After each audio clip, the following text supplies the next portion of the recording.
Hi, I'm Tomer from Samasti Yoga, and I'm here to show you how to consciously choose the right yoga teacher training for you. Choosing the right yoga teacher training is a big decision. There are some really good courses out there, and some that won't give you what you actually need. In this video, I want to share with you how to select the best yoga teacher training for you. We'll share some general guidelines and some secret tips that will make all the difference, giving you an insider's look behind the scenes of yoga teacher trainings. But before we go on, please don't forget to hit the subscribe button for more content like this and to give us a thumbs up if you like what you see. First and foremost is what style of yoga is being taught in the training. There are multiple styles of yoga, from yin yoga to ashtanga and from iyengar to shivananda. Each style is different, sometimes to a great degree. You need to go for a style that makes you feel good, that you want to practice, and that preferably is one that you have already been practicing. Okay, second tip. Make sure that you are being taught by professionals, people who have studied and practiced for years. My first encounter with someone who took a TTC was rather shocking. This was a person that was teaching on a yoga teacher training, and they had been doing yoga for about 3 years and had just finished their own TTC the month prior. So this person just had 1 month of teaching experience, and they were pretending to teach other students. I'm sorry, but this just can't work like this. Personally, I practiced for 2 years before I started teaching, and I taught regular classes for about 10 years before I started to teach others how to teach. So make sure that whomever is teaching you how to teach has enough experience under their belt teaching yoga. And make sure they have enough experience practicing it. I would always prefer to study something from someone who has devoted their life to it, rather than having it as some kind of side gig.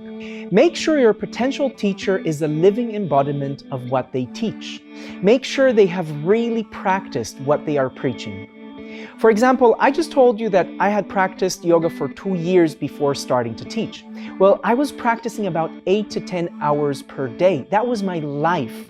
I think I lived like that for about 4 years, and it was amazing, and it really changed me. It really allowed me to learn the techniques from inside out and incorporate them into myself to make them my own. So try to find a yoga TTC with teachers that have this kind of experience. Make sure your teachers are experts in their fields. Me? I focus on the body-mind connection, and I base my knowledge on my degree in psychology and my various trainings as a psychotherapist. My partner, Sean, teaches the anatomy part of our course, and I was shocked when he told me that in some TTCs, the anatomy teachers are just yoga teachers that took a course with him and decided to teach on their own. Here is what he has to say about it. From my perspective, which is obviously a biased one, I believe that this is one of the most essential parts of a training. I'm a qualified physiotherapist, and I've been studying yoga and anatomy for more than 15 years. I've been saddened over the years to hear that some of the cues teachers use when teaching asanas. When I ask them why they use this cue, the answer is often, well, that's what I was taught. I have understood that what is happening is a game of broken telephone, where people are just repeating things without realizing what the point is, and therefore causing injuries. My suggestion is to understand who is providing the anatomical knowledge and check their qualifications. It is important that they have both studied the body as well as studied yoga in depth to know how to prevent injuries from occurring. Too many students have hurt themselves in their yoga practice in ways that can be avoided. Maybe you are even one of those students. Another key element in yoga teacher trainings is the study of yoga philosophy, which I prefer to call yoga theory.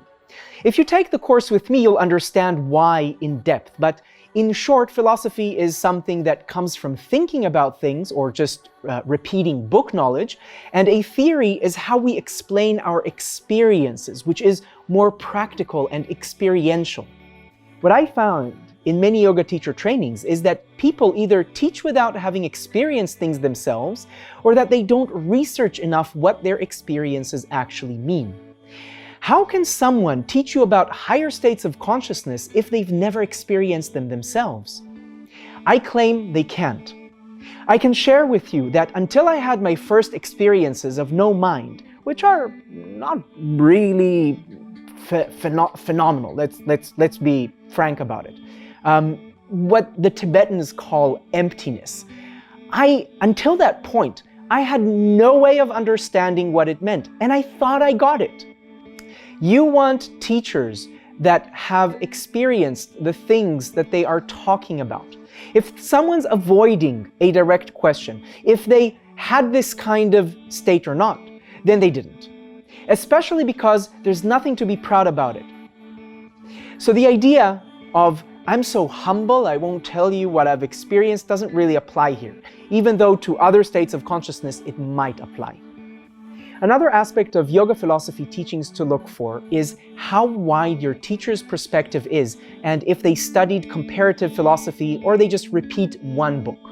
People who just read one book can be really good at teaching that book, but they might also fall into dogmatism.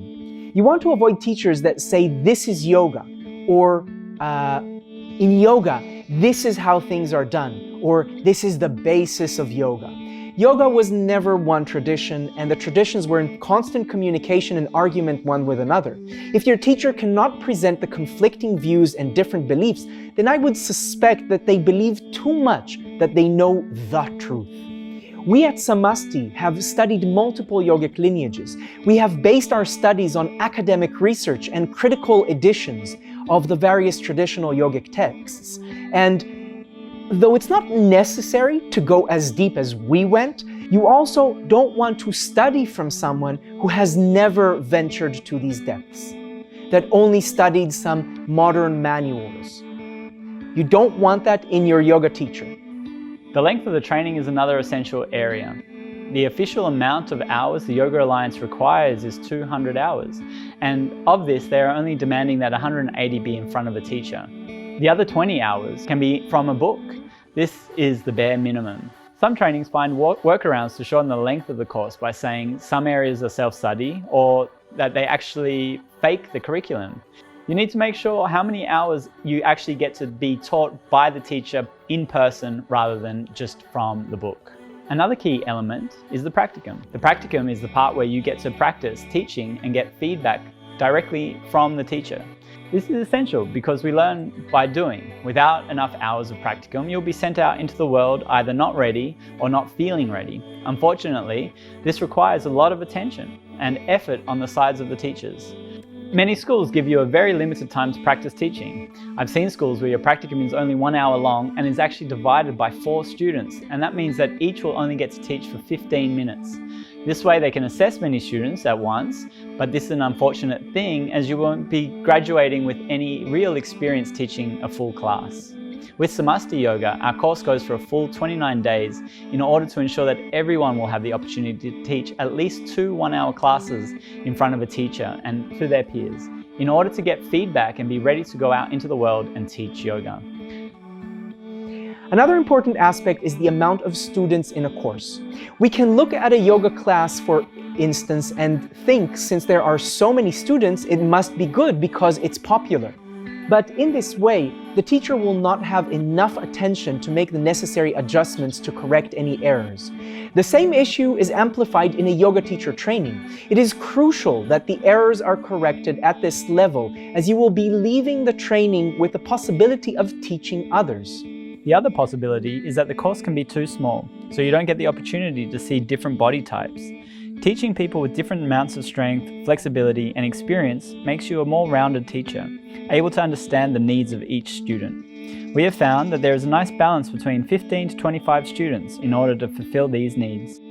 Okay, let's get practical. Where you do the training really matters. So if you're doing the training and you're not actually staying at the resort or the retreat center, then you might have the possibility of having to go out and find your meals in the breaks, having to drive back and forth during the nighttime, waiting at restaurants and trying to figure out where you want to eat. This all interrupts the flow of the training. By staying where you actually are doing the training, this means that you won't have to have all of these nuisances in your day. You will be able to just concentrate, be in the program, go eat some food, come back, and then be able to continue your studies.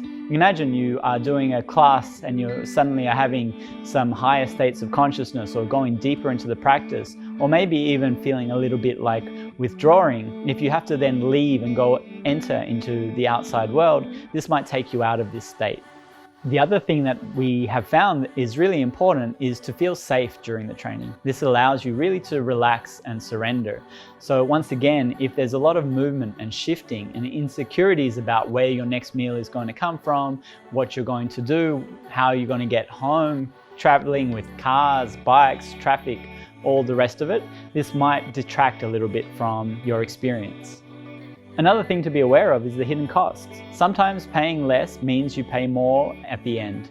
I'll connect this with my previous point, and that is sometimes when a yoga school offers you a partial package where you only pay for the yoga classes and the workshops, and then you have to take care of everything else, it might seem like you'll be saving money. But once you have to start paying for your accommodation separately and your food and transportation and maybe even manuals and paraphernalia, this might often become much more expensive than the complete package. Finally, you want to make sure that you have the option of receiving a Yoga Alliance certificate at the end of your course. Even if you don't intend to teach, it's nice to have that option, because even if you're taking the TTC as a retreat, you don't know what will happen in the future. And in some countries, the only certificate which is accepted is the Yoga Alliance one. And so I would recommend you to get a Yoga Alliance certificate. So these are some of the important points and secret tips that we know as facilitators of yoga teacher trainings. We hope that this will help you to choose the right yoga TTC for you. And remember, you are always welcome in our teacher trainings. Just visit us at www.samasti-yoga.com. Your journey starts there. If you liked this content and would like to see more videos like this, please don't forget to hit the subscribe button and to like this video. What else would you like to know about YTTs? Please tell us in the comments and stay connected for more amazing content.